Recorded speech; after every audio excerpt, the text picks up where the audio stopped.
అందరికీ నమస్కారం. తెలుగు స్టోరీస్ లైబ్రరీకి మీ అందరికీ స్వాగతం. ఇప్పుడు మనం గోపరాజు నాగేశ్వరరావు గారు రచించినటువంటి డబ్బు యావ అనే కథ విందాం. కాబోయే బియ్యంకుడు గోపాలం విజయనగరం నుంచి ఫోన్ చేసి మాట్లాడిన క్షణం నుంచి నారాయణరావుకి కంటి మీద కునుకు అన్న మాటే లేదు. మనశ్శాంతి కరువై ఆందోళన పడుతున్నాడు. అయినా తీరా అంతా అయ్యాక గోపాలం ఇలా పేచీ పెట్టడం ఏమిటి? గోపాలానికి ఇద్దరు సంతానం, ఒక అబ్బాయి ఒక అమ్మాయి. ముందుగా అమ్మాయి పెళ్లి చేశాడు. అల్లుడు అమెరికాలో ఉద్యోగం చేస్తుంటే ఈ మధ్యనే అమ్మాయిని అమెరికా కాపురానికి పంపించాడు గోపాలం. అప్పటి నుంచి కొడుక్కి పెళ్లి చేయాలని మంచి సంబంధం కోసం వెతకడం మొదలెట్టాడు. అలాంటి సమయంలో మధ్యవర్తుల ద్వారా ఆ సంబంధం గురించి గుంటూరులో ఉంటున్న నారాయణరావుకు తెలిసింది. నారాయణరావు కూతురు కొడుకు ఇద్దరు హైదరాబాద్లోనూ ఉద్యోగాలు చేస్తున్నారు. అమ్మాయి ప్రమీల డిఫెన్స్ రీసెర్చ్ సెంటర్లో సాఫ్ట్వేర్ ఇంజనీర్. అబ్బాయి శ్రీనాథ్ ఏదో ప్రైవేట్ సంస్థ ఉద్యోగిగా కుదురుకున్నాడు.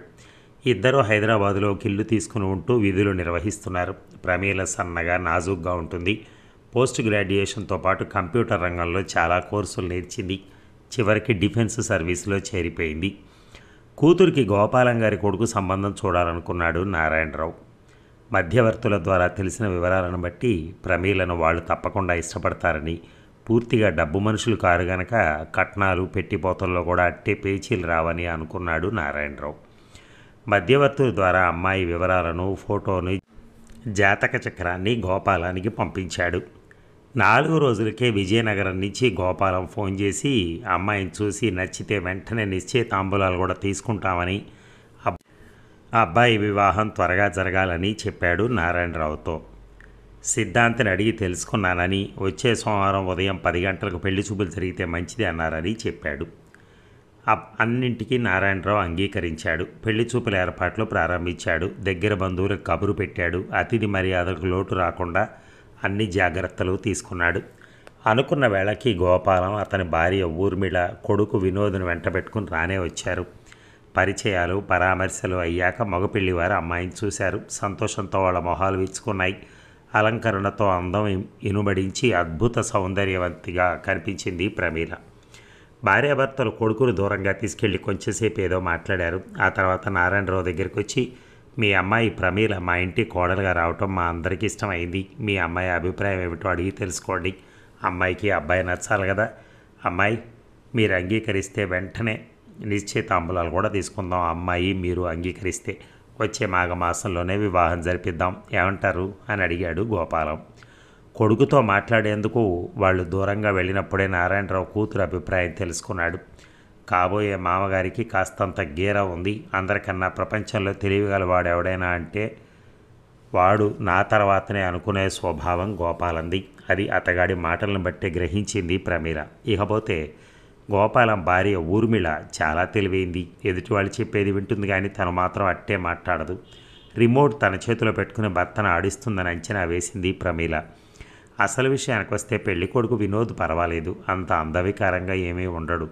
రంగు సామాను ఛాయ అయినా అతనిలో ఏదో హుందాతనం స్పష్టంగా కనిపిస్తూ ఉంటుంది. పైగా జీవితంలో ఆర్థిక భద్రత కలిగి ఉన్న ఒక ప్రభుత్వ ఉద్యోగి కూడా. ఎలా చూసినా అది అనువైన సంబంధమే అనిపించింది ప్రమీలకు కూడా. కాకపోతే ఉన్న చిక్కల్లా ఒక్కటే.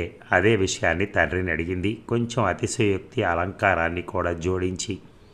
నాన్న, అంతా బాగానే ఉంది కానీ మా ఉద్యోగాల విషయం ఏమిటి? ఆయన పనిచేసేది విజయనగరంలో, నేను చేసేదేమో భాగ్యనగరంలో. మా మధ్య ఢిల్లీకి ఇస్లామాబాద్కి ఉన్నంత దూరం ఉంటే కాపురం సజావుగా సరిగేదేలా అని. అప్పటిదాకా ఆ సమస్య నారాయణరావుకు తట్టలేదు. అడుగుదాం, గోపాలం గారిని అడిగితే ఆయన ఏం చెప్తారో. ఈ సమస్యకు పరిష్కారం ఆయనే సూచించాలి అని. అమ్మ ప్రమీల, ఈ విషయం అలా ఉంచి ఇంతకు వినోద్ నీకు నచ్చాడో లేదో చెప్పు. పెళ్ళికి అభ్యంతరం లేదని నువ్వు అంటేనే ఇకపై మాటలు కొనసాగిస్తాం, లేదంటే ఎవరి దారి వాళ్ళదే అన్నాడు నారాయణరావు. ఉద్యోగాల విషయంలో ఉన్న చిక్కుముడి విప్పని చాలు, అంతకన్నా నాకు వేరే అభ్యంతరం లేదు అని తేల్చి చెప్పింది ప్రమీల. గోపాలం గారు, నేను మా అమ్మాయితో మాట్లాడటం జరిగింది. మీ అబ్బాయిని వివాహం చేసుకోవటానికి మా అమ్మాయికి ఎలాంటి అభ్యంతరం లేదు. కాకపోతే వచ్చిన చిక్కల్లా అని పిల్లల ఉద్యోగాల విషయం అడిగాడు నారాయణరావు. గోపాలం కిసుక్కుని నవ్వాడు. అది కూడా ఒక సమస్యేనా నారాయణరావు గారు? మా విజయనగరం రాజులు సామాన్యులు కారు, సూర్యవంశం వాళ్ళు. ఆశ్రయించి అడగాలే కానీ భార్యాభర్తలు ఇద్దరూ ఒకే చోట ఉండే విధంగా బదిలీ చేయించడం వాళ్ళకి నిమిషం పని. పైగా వాళ్ళు నాకు బాగా తెలిసిన వాళ్ళు, నన్ను ఎంతగానో అభిమానిస్తారు కూడా. అంచేత ఆ సమస్యను నాకు వదిలిపెట్టి మిగతా విషయాలు మాట్లాడండి అన్నాడు. మిగిలిన విషయాలంటే కట్న కానుకలు పెట్టిపోతలే కదా. అవును, మీరే అడగండి. పెళ్ళిళ్ళ విషయంలో బేరసారాలంటే నాకు అసలు గిట్టదు. పైగా కట్నం డబ్బు కోసం ఆశపడే కకృతి మనుషులం అసలే కాదు. కాకుంటే ఆ మధ్యనే అమ్మాయి పెళ్లి చేసి అమెరికా పంపించడంతో 5 లక్షల దాకా అప్పులు పాలయ్యాను. అవి తీర్చే అంతటి కట్నం మిమ్మల్ని అడగటం కాదు కానీ విషయం మీకు చెప్తున్నాను అంతే అని నారాయణరావు మొహంలోకి సూటిగా చూశాడు గోపాలం. నారాయణరావు పేలవంగా నవ్వాడు. అయ్యా గోపాలం గారు, కొండంత దేవుడికి కొండంత పత్రి కావాలంటే తాహతుకు మేము తోగలేం కదా. అంత్యనిష్ఠురం కన్నా అధినిష్ఠురం మంచిదంటారు. అందుచేత చాలా నెక్కచ్చిగా నిజం చెప్తున్నాను వినండి. బ్యాంకు బ్యాలెన్స్లు మాకు నిల్లు. ఇకపోతే ప్రావిడెంట్ ఫండ్ కోసం లోన్ పెట్టాను, 1 లక్ష దాకా వస్తాయి. అది కాకుండా బ్యాంకు మేనేజర్ కాళ్ళు పట్టుకుంటే కళ్యాణ గడియల కల్లా కొంత డబ్బు పర్సనల్ లోన్గా ఇస్తానని మాటిచ్చాడు. అయిన వాళ్ళు కాని వాళ్ళు అందరూ కనికరించి 10వ పరకో ఇంకా ఇస్తేనే తప్ప కార్యక్రమం గట్టెక్కదు. ఏతావాత చెప్పేది ఏమిటంటే కట్నం కింద 1 లక్ష, ఇతరులకు ఒక 50,000 తప్ప అదనంగా రూపాయి కూడా ఇవ్వలేను. జయలలితలాగా చేయకపోయినా ఉన్నదానిలోనే వివాహం ఘనంగా జరిపిస్తాను. దయచేసి అంగీకరించండి ప్రాధేయపూర్వకంగా గోపాలాన్ని అడిగాడు నారాయణరావు. వాళ్ళ చర్చని ప్రమీల వినలేదు. గోపాలం మొహం వాడిపోయింది. కొంచెంసేపు తీవ్రంగా ఏదో ఆలోచించాడు. చెప్పాను కదా నారాయణరావు గారు, మేము డబ్బు మనుషులం కాదు, మీ ఇష్ట ప్రకారమే కానివ్వండి అన్నాడు చివరికి. ఇక నారాయణరావు ఇల్లంతా సందడిగా ఉంది. భార్య తరపున అతని తరపున చాలామంది బంధువులు వచ్చారు. పురోహితుడు అప్పటికే అగ్నిహోత్రానికి అంతా సిద్ధం చేసుకుని క్రతువు నిర్వహించుకునేందుకు సిద్ధంగా కూర్చున్నాడు. వంట మనుషులు గాడి పొయ్యిలు వెలిగించి వంట మొదలెట్టారు. ఓ పక్కగా డైనింగ్ టేబుల్స్, కుర్చీలు పరిచి ఉంచారు. గౌరీ పూజ, నూతన వస్త్ర బహుకరణలు, లగ్నపత్రిక పత్రులు రాయటాలు, పెళ్లి కొడుకు పెళ్లి కూతురు ఉంగరాలు తొడుక్కోటాలు, నిశ్చయితాంబూలాల తతంగం ముగిసిపోయింది. వీడియో చిత్రీకరించిన వీడియోగ్రాఫర్లు, ఫోటోలు తీసిన ఫోటోగ్రాఫర్లతో సహా బంధు జనగణమంతా విందు భోజనం చేశారు. కార్యక్రమం అలా సజావుగా జరిగిపోయింది. అందరూ ఎవరి దారిన వాళ్ళు వెళ్ళిపోయారు. మగ పెళ్లి వాళ్ళు మాత్రం భోజనాల అనంతరం తాపీగా 1 గంట కూర్చుని పిచ్చాపాటిగా కబుర్లు చెప్పారు. ఈ ఎండ తీవ్రత కొంచెం తగ్గగానే విజయనగరం బయలుదేరి వెళ్ళారు. నిశ్చయితాంబూలాల కార్యక్రమం ఘనంగానే జరిగింది. బంధువులే కాకుండా శ్రేయోభిలాషులు, స్నేహితులు చాలామంది హాజరయ్యారు. నారాయణరావు స్థాయికి మించి క్రతువు ఖర్చైనా అట్టహాసంగా జరిగిందన్న సంతోషంలోనే ఉన్నాడు అతను కూడా. ఈ కార్యక్రమమే ఇంత ఘనంగా జరిపిస్తే ఇక పెళ్ళి ఎంత ఘనంగా జరిపించాలి. అయినా తప్పదు. అమ్మాయిల పెళ్ళంటే వాళ్లను కన్నవాళ్ళు రోటిలో తలదూర్చడమే. రోకల పొట్టుకు భయపడితే అలా. అన్నిటికీ తెంపు చేసి పెళ్లి పనులు ప్రారంభించాడు నారాయణరావు. కళ్యాణ మండపం రిజర్వ్ చేయించాడు. కావలసిన బట్టలు, సరుకులు, సరంజామా అంతా ముందుగానే కొని తెచ్చి ఇంట్లో పెట్టాడు. ఇంటికి రంగులు వేయించాడు. ఫంక్షన్ హాల్ డెకరేషన్కి, వంటకి, ఇతర పనులకి మనుషుల్ని నియమించి అందరికీ అడ్వాన్స్గా కొంత డబ్బు కూడా చెల్లించాడు. పెళ్ళికి ఇక అట్టే వ్యవధి లేదు. ఆ రోజు ఈ రోజు తీసేస్తే మధ్యలో మిగిలింది ఇక 20 రోజులే. దూరాభారంలో ఉన్న బంధువులకు అందాలంటే వెంటనే శుభలేఖలు అచ్చు వేయించి రేపో ఎల్లుండో పోస్ట్ చేయాలి. ఊరిలోని వాళ్లకు స్వయంగా వెళ్ళి అందించి ఆహ్వానించాలి. క్షణం తీరిక లేకుండా కూతురు పెళ్లి పనుల్లోనే నారాయణరావు నిమగ్నమైపోయి పెరుగుతున్న బీపీని కూడా ఖాతరు చేయకుండా తిరుగుతూ ఉంటే మూలిగే నక్క మీద తాటిపండు పడ్డట్టు నారాయణరావు గుండె మీద సమ్మెట దెబ్బలాగా ఫోన్ కాల్ పడింది. అయినా విజయనగరం నుంచి గోపాలం అలా ఫోన్ చేశాడేమిటి? అతగాడు ఫోన్లో మాట్లాడిన మాటల సారాంశం ఏమిటంటే, కట్నం విషయంలో గోపాలం నారాయణరావు మాటకు ఎదురు చెప్పకుండా కేవలం 1 లక్ష రూపాయలకి ఒప్పుకున్నాడు గనక కొన్ని విషయాల్లో గోపాలం చెప్పినట్టు నారాయణరావు విని తీరాల్సిందేనట. తనకున్న ఒక్కగానొక్క కూతురు సతీ సమేతంగా సోదరుడి వివాహానికి హాజరయ్యేందుకు ఇండియా రావాలని ఉపలాట పడుతోందని, అందుకుగాను అమెరికా నుంచి ఇండియాకి, తిరిగి ఇండియా నుంచి అమెరికాకి దంపతులు ఇరువురికి విమాన ఖర్చులు భరించే బాధ్యత పెళ్లికూతురు తరపు వాళ్ళదేనని, అది నువ్వుగాక అత్తగారు ఏం పెట్టారు అని అడిగితే ఘనంగా పెళ్ళికొడుకు చెప్పుకునేందుకు ఒక బ్రాస్లెట్ చేయించమని ఫోన్లో నారాయణరావును ఆదేశించాడు గోపాలం. అన్నిటికన్నా అతగాడు ఫోన్లో పేల్చిన మరొక శక్తివంతమైన బాంబు ఏమిటంటే వాళ్ళ అమ్మాయి. అల్లుడు ఉత్తమ స్థాయిలో ఉన్నారు కనుక వాళ్ళ స్థాయికి తగినట్టే ఆడబిడ్డ కట్నం, లాంఛనాలు ముందుగా అనుకున్న దానికన్నా అదనంగా ఇవ్వాల్సి ఉంటుందట. గోపాలం మాట తీరే మారిపోయిందని గ్రహించాడు నారాయణరావు. నిశ్చితార్థం జరిగేదాకా సౌమ్యంగా ఉన్నవాడు ఆ తర్వాత తన అసలు నైజాన్ని బయట పెడుతున్నాడు. డబ్బు మనుషులం కాము అంటూనే అన్నీ ఇబ్బడి ముబ్బడిగా అడుగుతూ ఆక్టోపస్లా తయారయ్యాడు. ఏం చేయాలి ఇప్పుడు అనుకున్నాడు మనసులో. ఎంతకీ నారాయణరావుకు ఫోన్లో ఏం సమాధానం చెప్పాలో తోచలేదు. మగ పెళ్ళి వాళ్ళ తీరే అంతేమో. వాళ్ళకి ఇళ్లల్లో తీరని కోరికలన్నీ ఇలాంటి సమయాల్లో తీర్చుకునేందుకు ఎదురు చూస్తూ ఉంటారు. అయినా గోపాలం కోరికలన్నీ తీర్చాలంటే అది తనకు సాధ్యపడే పనే కాదు. కొండ కట్టెలు కావాలంటే తేగలడు. కోనేటి నీళ్లు అడిగితే కూతురు కాపురం కోసం మోసుకురాగలడు. కానీ ఇది డబ్బుతో కూడిన వ్యవహారం. ఇద్దరికి అమెరికా నుంచి రానుపోన విమానం ఛార్జీలంటే భరించడం మాటలు కాదు కదా. అది లక్షలతో కూడుకున్న వ్యవహారం. ఒకవైపు ముందుగా అనుకున్న కట్నాలు కానుకలు ఇచ్చి పెళ్లి ఖర్చులు భరించడానికే తగినంత డబ్బు అందక తను హైరాణ పడుతున్నాడు. దారి తెన్ను తోచడం లేదు. అంత డబ్బు ఎవరిస్తారు? కనికరించి ఎవరైనా సమయానికి సర్దుబాటు చేసినా ఆ బాకీ ఎలా తిరిగి చెల్లించగలడతను? చిన్నగా దగ్గి గొంతు సవరించుకున్నాడు నారాయణరావు. చెయ్యి సన్నగా కంపిస్తూ ఉంటే రిసీవర్ని బలంగా చెవికి నొక్కిపెట్టి, గోపాలం గారు, నా పరిస్థితి అంతా ముందుగానే మీకు చెప్పాను. అన్నీ వివరంగా మాట్లాడుకున్నాం. అప్పుడు లేని కొత్త డిమాండ్లను తీరా పెళ్లి ముహూర్తానికి ముందు పెడితే ఎలా? మాదేవి కలిగిన కుటుంబం కాదు. రెక్కల కష్టం మీద రోజులు దొర్లించే మధ్యతరగతి కుటుంబం. నిండు బండికి పేడతట్ట బరువు అన్నట్టు మీ కొత్త కోరికల్లో ఏ ఒక్కటి తీర్చలేని ఆసక్తుణ్ణి. దయచేసి నన్ను అర్థం చేసుకోండి అన్నాడు జాలిగా. చూడండి రావు గారు, నేను పని మీద బయటికి వెళ్ళాలి. ఎక్కువసేపు ఫోన్లో మాట్లాడే వ్యవధి లేదు. ఉన్నది తెగేసి చెప్పాను కదా. జాలి మాటలతో బేరాలాడి ప్రయోజనం లేదు. మేము అడిగినవన్నీ సమకూర్చాల్సిందే. అయినా ఇంత దూరం వచ్చాక డబ్బు దగ్గర వెనకేం చేస్తే ఇలా? నలుగురిలో మీ ఇంటి పరువు పోతుంది. అందున ఆడపిల్ల తరపు వాళ్ళు మీరు తాంబూలాలు పుచ్చుకుని పెళ్లికి ఏర్పాట్లన్నీ జరిగి వివాహం ఆగిపోయింది అంటే లోకం మీ అమ్మాయి మీద రకరకాల అభాండాలు వేస్తుంది. నేను ఒక ఆడపిల్ల తల్లినే కనుక నిజం దాచకుండా చెప్తున్నాను.